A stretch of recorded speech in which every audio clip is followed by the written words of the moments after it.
हे बघा, याच्यात आहे कढीपत्ता आणि कोरफड, हे आहे आवळा चिरलेला, आवळा चिरून घेतली, ही आहे गुलाबाची फुलं आपली आणि जास्वंदीची फुलं, गुलाबाच्या पाकळ्या करून घेतल्या, त्याच्यामध्ये सगळं मिक्सरून बारीक करून घेतली, कळोंजी वगैरे, एक तेल कढायला ठेवलेलं आहे. ते तेल कढून झालं छानपैकी, हे बघा थंड झालंय. आता हे आपण बॉटलमध्ये भरून ठेवूयात.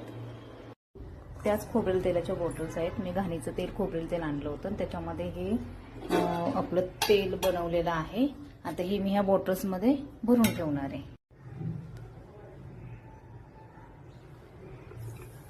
आपल्या आता ह्या बॉटल्स भरून झालेल्या आहेत. मी हे तेल घरीच बनवलेलं आहे. याने केस गळायचे थांबतातच, केसांमध्ये कोंडा पण होत नाही, केस छान लांबसडक होतात. नक्की घरच्या घरी तुम्ही पण बनवून बघा आणि ट्राय करा. हा आपला आजचा व्हिडिओ तुम्हाला कसा वाटला? भेटूया नेक्स्ट व्हिडिओमध्ये. Bye bye.